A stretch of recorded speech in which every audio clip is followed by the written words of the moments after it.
Welcome to Career Tools. Today's topic, assessment centers, the basics. Here we go.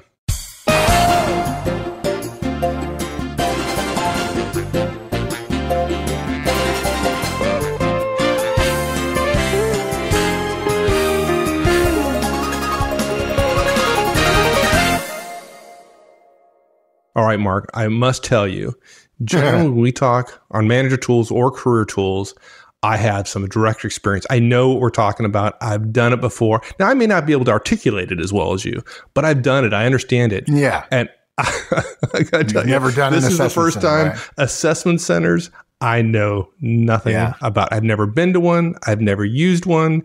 So I'm looking forward to this because I'm going to learn something here. I think there are a number of people who are listening who don't know what an assessment center is. I will tell you they're a totally comprehensive form of interviewing. They're organizationally intensive. So I can't say if I had my way, everybody would use them because I just know not everybody will use them. But for certain roles and in certain organizations, they are absolutely a surefire way to separate the wheat from the chaff. It's particularly used when a role is being filled and there are a number of openings for that role. And rather than saying, let's take the best of the bunch, we will put 30 people through the assessment center and the top 10 get promoted kind of thing, rather than having what amounts to hundreds of interviews. And they provide some logistical scale. And so, and by the way, now I'm way past the point. People are going, well, what is it? Yeah, exactly. That's my question. What is it? Yeah. So assessment centers are used by companies for two purposes: for hiring, right? It's a form of interviewing. And also for development. Companies use assessment centers internally to look and see, okay, who might be promotable to the next level, usually to a supervisory or a managerial role, not to an executive role. Although I've seen it done, there are executive assessment centers. It's usually a day long. It's an all day event. It's not a series of 8 interviews. It's an all, one-on-one interviews. And in some cases, it's actually a whole week of assessed exercises, which allow the organization, no kidding, allow the company to assess your competence in the various aspects of the role requires. For instance, let's say you've got a bunch of police officers that want to become sergeants in the police force, and that's their first supervisory role. You might set up an assessment center where you give them a role play situation where one of their patrolman pushes back a little bit and you teach the patrolman. A patrolman plays the role of a belligerent subordinate and you see how the future manager handles it. Or you put him in with a group of 3 other people and say, let's do a role play where you guys have to solve this particular problem that you're facing. And we want to assess how well they work with one another. We might put you in a situation where the sergeant is on site at a enormous traffic accident or an emergent event that has public safety or public health implications, and this person is now on the job real time, and they have to answer questions from a group of assessors who are playing roles and asking questions and see whether or not they can make the person flustered. There's a famous assessment center device called an inbox exercise where they're given 30 or 45 minutes, and you can do this in a classroom style setting, and they're given 15 things to work through. And you see how many things they work through and how many they get done and so on, all based on the job that they will be doing, what amounts to, an abstraction of the real work that somebody would do. You may ask them to run a meeting. You may literally ask them to run a meeting for an hour to see whether or not they can do it. Are these typically done in-house or are they contracted out to third-party firms to do them, or a mix of both? No, you generally in-house. Generally in-house. So okay. I've never worked with a firm that specializes in assessment centers. In general, we find it's in certain industries, quasi-governmental agencies, police and fire and so on, we see that, but also in large organizations which have numerous HR people. There's a lot of HR resources that can be applied. And the idea is, again, let's say you're Accenture, which I know did assessment centers as recently as a few years ago. If you're at Accenture and you're up for a promotion or for a particular type of job, you'll go to their National Training Center in Illinois, and you'll go through 2 or 3 days of assessments about whether or not you're fit to be up for promotion. And you may have met some criteria in the field, and then you have to pass the assessment center. And then the next opening that comes open, you get promoted into that role. And they're looking at all kinds of things. But Accenture has a healthy HR department, and they could say to somebody, look, we need an assessment center for promoting somebody to a client services manager.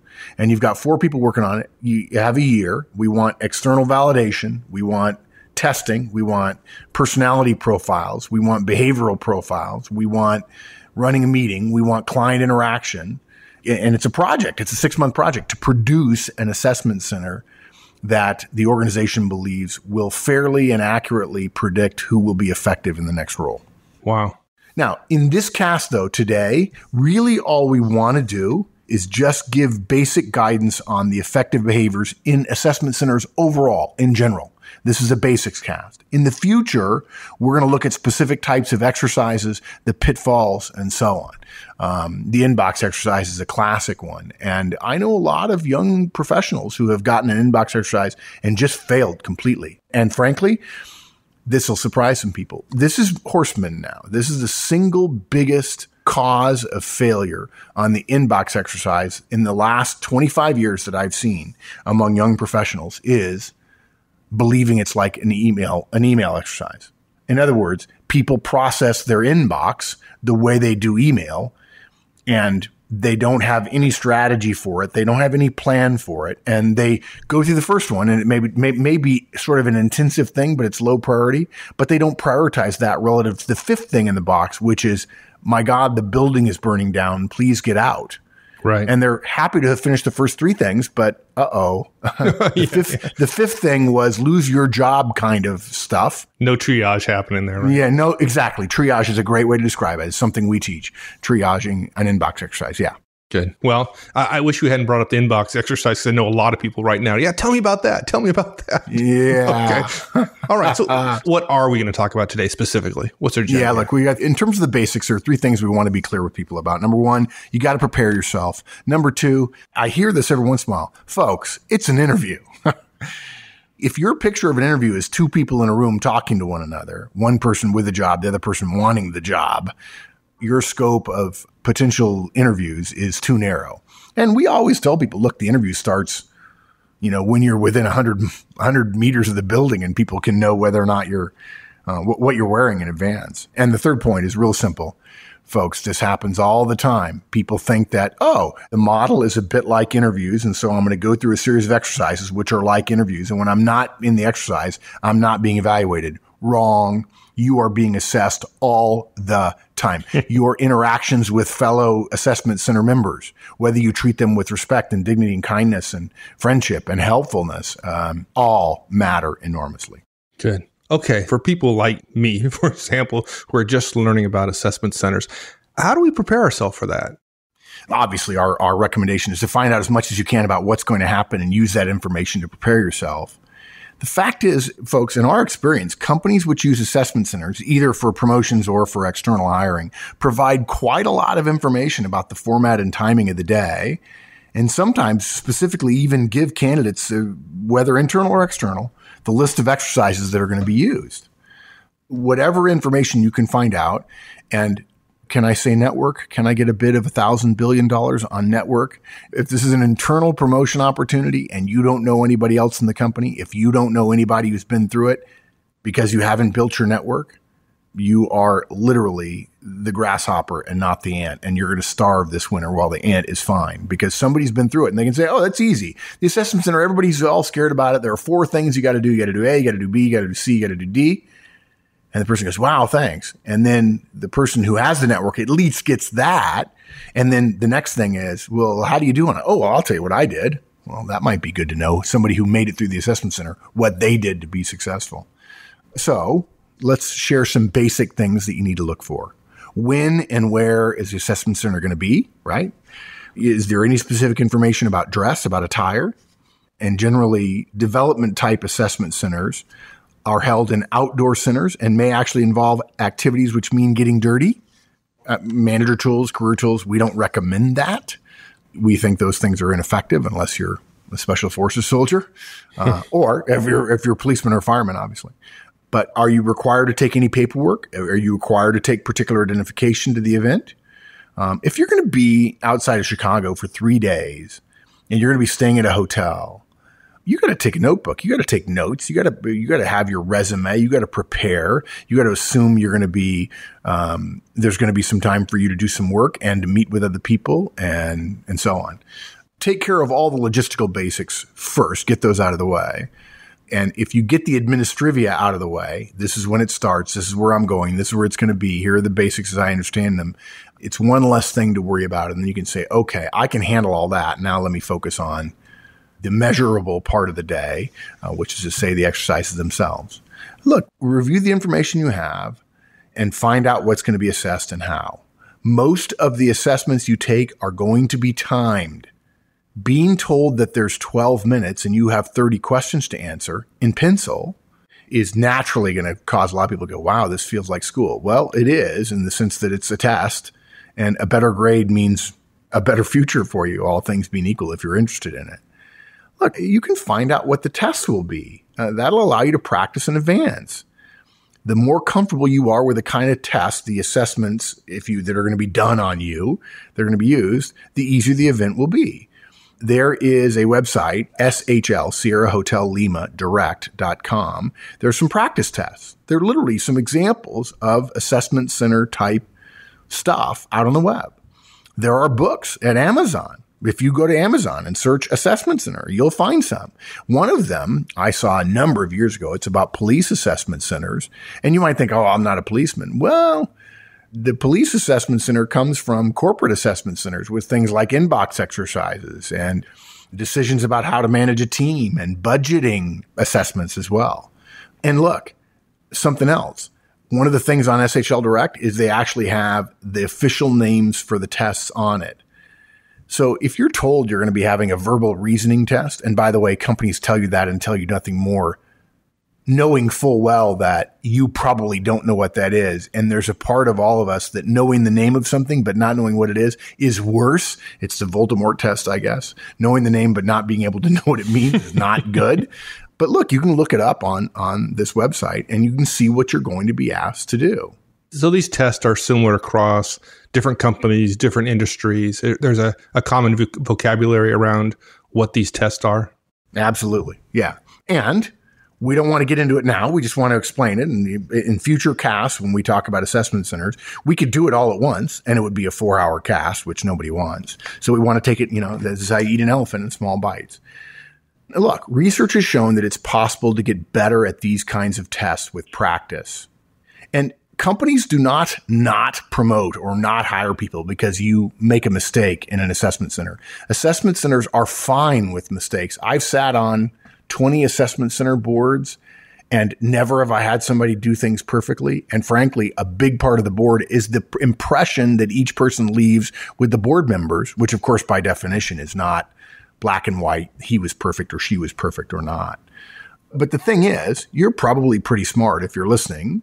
And even though you may think you're not smart enough, the fact is you don't generally do this kind of test, obviously. It isn't your intellect that's going to fail you. The stress of the test is what gets you. You're smart enough, but you're stressed out and your brain, if you've ever been in an interview and go, oh my gosh, I don't know what the next question is going to be, or oh, I didn't do that last one well. We've said before, it's never the first mistake you make. It's the second mistake. While you're busy beating yourself up for your first mistake, it's that second one that kills you. Well, that implies then that just like with everything, right, that you can practice and get better. It's so easy. Yeah, you absolutely practice. And there are resources we'll share in the future that will help you practice. How do I do an inbox exercise? Look, you may be given the opportunity to have a formal or it might be formal, it might be informal discussion with the person doing the job or their peers or a manager. Folks, you got to prepare some suitable questions about the job. For those of you who have bought our interviewing series, you know there are right questions to ask, and you can refer to that. You can put them on a card and glance at them in a corridor if you're alone and you've forgotten about them in between tests in the center. But gee whiz, we got a question. I'm trying to think, Wendy or I got a question. Hey, can I pull out questions in an interview? I think what they said was a manager friend of theirs told them, I've noticed people coming into my interviews pulling out question cards and asking them, and I've kind of gotten used to it. So it might be okay to do that. No. Let's not have the cart. Let's not have the cart in front of the horse. No. The vast majority of managers would be like, what is this person doing? Bringing out cards? Now you might say to yourself, well, that proves that I'm prepared. Yes. And the person who comes in behind you, who is clearly more prepared than you, that doesn't have to pull out cards and then has every question already memorized because she spent time memorizing them so that no matter how stressful the interview was, she would be able to answer them without looking at her cards.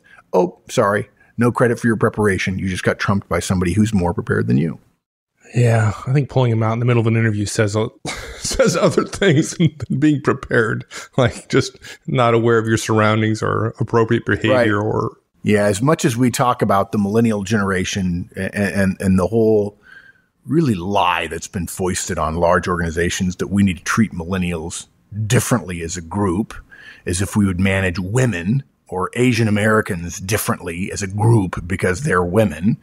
Please don't send me bad mail about that, folks. I don't mean it. It's intended as a joke to suggest that managing any individual as a group member is an inherently, if you'll pardon the expression, soft form of bigotry. But in the same way, this idea that, these young people come in and, well, look, we have parents. There are parents that come to interviews and say, my son, I'm involved in my son's life. If he can't answer one of the questions, I will. And then there are HR people who say, well, I didn't really know what to do. Well, that's easy. Say goodbye, mom.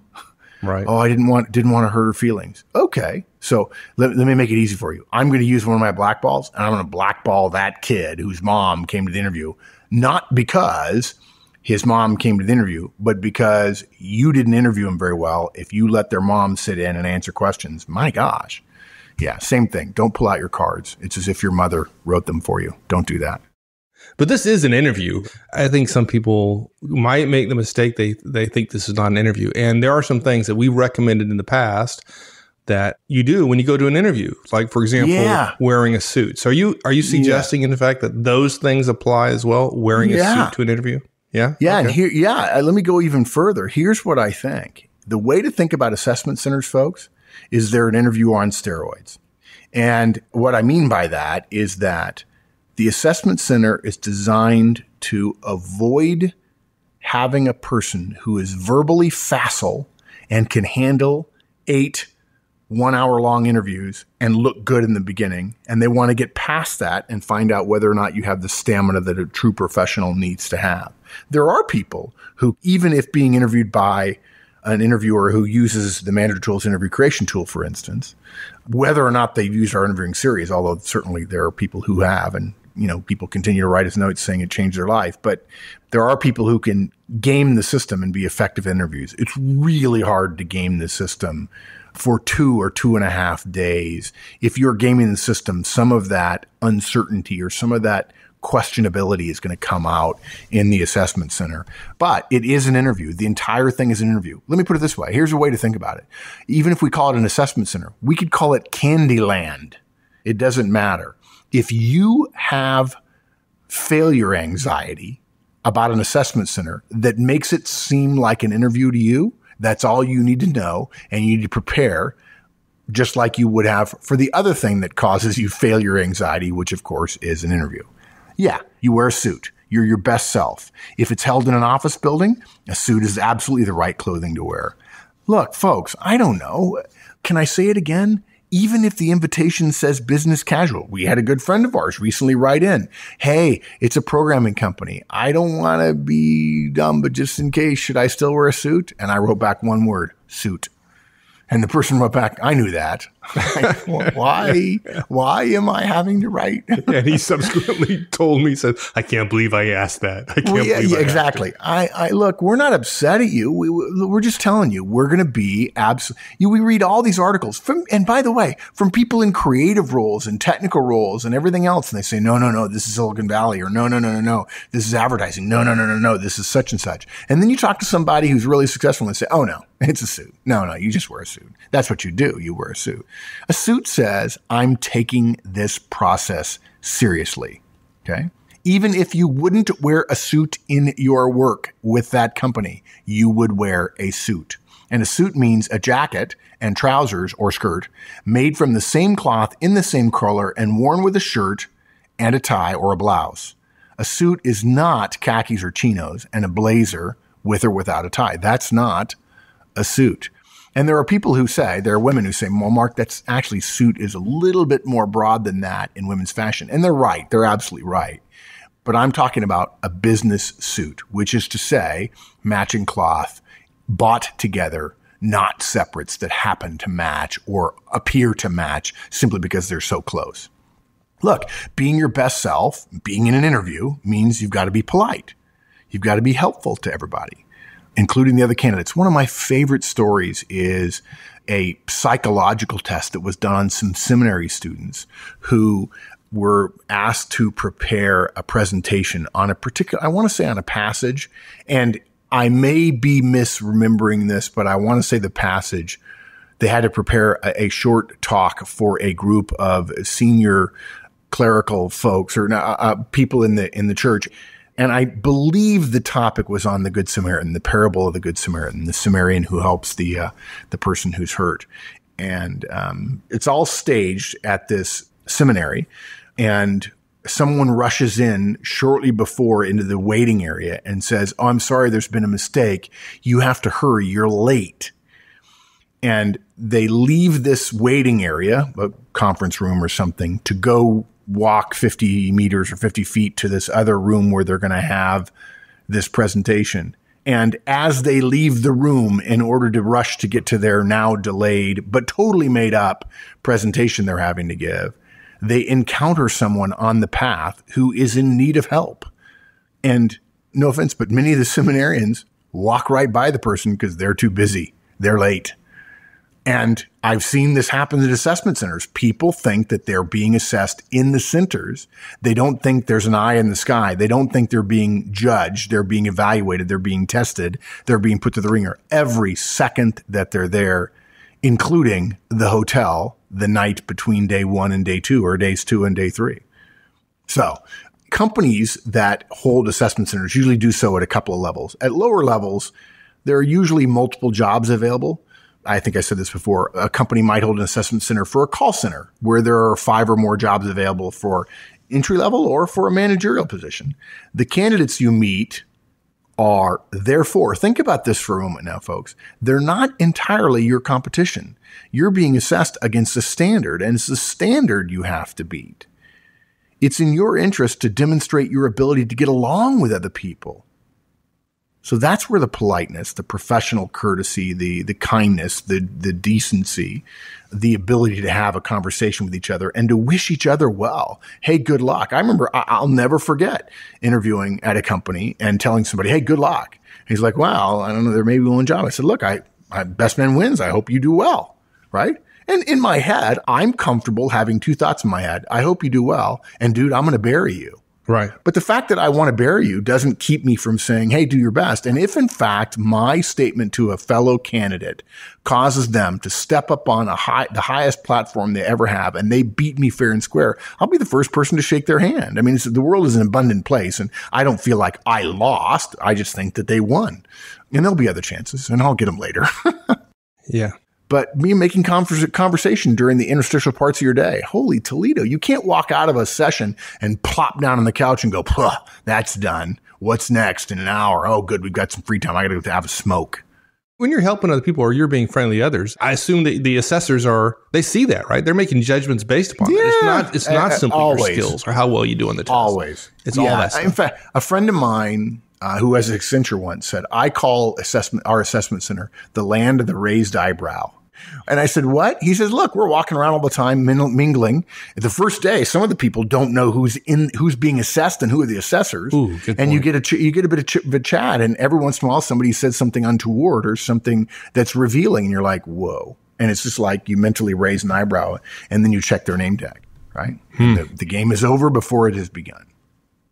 Now, look, at the other end of the spectrum, companies hold assessment centers for really quite senior roles. Now, usually at that role, there's only one role available, right? There's only one position. More than one is unusual. It happens, but it's unusual. Now, in this case, the other candidates will be your competition if you pass the assessment centers. However, think about it. There's a case to be made that at the senior levels of an organization, everybody is your competition. if in fact you have the drive to get promoted, because at more senior levels, the width of the pyramid gets the span of control that executives can have is much broader. So there may be 15 people reporting to the CEO. That means 15 people who have wanted that job for a while, or at least 10 of the 15 have wanted that job for a while, are all being considered. You've got to be able to work well with those people, even if you also see them as your competition. But if you treat them like your competition, that will affect your candidacy negatively. And what is wrong with saying, I'm going to do the best I can and may the best person win? Nothing wrong with it. In fact, in my experience, when I've coached executives that I've known that have said, hey, I got to go to an assessment center, I said, hey, good luck with that. And I say, here's some things you need to do. And a lot of the stuff we're talking about here today. And I say, make sure you're kind to everyone, because that kindness that you show will make you slightly more likable to everybody you talk to. You can't go into an assessment center exercise and be brutally trying to dominate and then walk out and be super sweet and nice and then go back in and brutally try to dominate in order to prove that you're the best person. It doesn't work that way. You need to soften yourself to some degree, and it helps being kind to each other and being gracious and offering to help. And if for some reason you have time to go get lunch, offer to bring the other candidates along. Hey, you guys want to go to lunch? Let's talk about how bad this thing is. And I got to tell you, if there are 4 people up for a job and one offers and the other 3 are sitting there and 2 of them say yes and one of them says no, that goes against the one that says no. No, thank you. I've got preparation to do. Okay, fair enough. But if that person doesn't come across as warm and fuzzy in the interviews, she or he is not going to get hired or promoted. Yeah. Yeah. Now look, at the level we're talking about, more senior level, you've got to be able to build relationships with everybody. It's not just competition. It's easy. This is what it takes to be successful, both the ability to have friction with other people and the ability to work together. And then look, the last point is, don't ever forget, and we've already said this 5 different ways, but we'll say it one more time. You're being assessed all the time, folks. Even at lunch, in breaks between exercises, on your cell phone outside the building, your behavior is being watched and assessed. Wow. No breaks from being assessed. No. Wow. No. Well, look, if you want to, if you really want the job, it's like, well, I'll work in the mornings, then I'll have a break in the afternoon. No, you're going to be on the job all the time.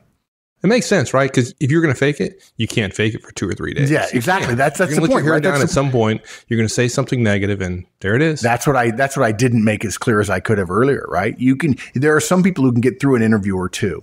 You can't get through a whole assessment center and be up just for the tests or the exercises and then slump around. You've got to have 10 hours on, and 10 hours a couple of days in a row. And if you don't have that in you, it's going to show, and it'll probably show halfway through the first day. You just can't do it all day. And when you relax, your true self will be seen. Horseman's Wager says attempting to play the interview game is self-defeating, particularly when it comes to assessment centers. If you play and you get an offer, you're then not obligated, but you essentially have a Sophie's choice, if you will, of being yourself or being the person who got you the interview, got you the offer, which is not good. You don't have to be somebody you're not. You can't keep it up that long. And that's part of the reason the assessment center exists, to make it harder so they can feel better and feel that they've made a broader and deeper decision. And they work. Like I said, I've sat in probably 20 of them, and they work over and over and over again. They feel different, and I suspect in years to come, we'll see a greater growing percentage of them. They're hard to prepare, which when you compare the value of the process with the amount of work it takes, those things are at odds with one another. It takes a lot of work to get the high quality. But at some point, more and more companies, I would say 20 years from now, more and more companies will have got on that the single most important thing they do is hire high quality people. We've been saying that for years, of course, at Manager Tools and Career Tools. And they'll be willing to say, look, of all the things we're going to spend time on, the thing we ought to spend time on is making sure that our assessment process, our recruitment process, our hiring process, our decision process on people is really, really tough. And so I think we'll see a growth in them, even as they're very hard to put together. Cool. I'm sure we'll be talking more about these in the future then, for sure. Yeah. So look, be your best self, but you don't need to try to become fake. We want you to be yourself and be your smart, best self. Know you're being assessed, and then also relax. That's why assessment centers are so difficult. There's material available. Knowing and understanding what assessment centers are and being able to being prepared will take away some of that tension and will allow you to show who you are. And if that's a right fit, when you get promoted, the fact that you got promoted through an assessment center adds to the credibility of the promotion. Excellent. Thanks, my friend. Glad I know it now. Yeah. All right. We'll see you. Thanks, everyone. That's it. We'll see you next week. In the meantime, have a great one. So long.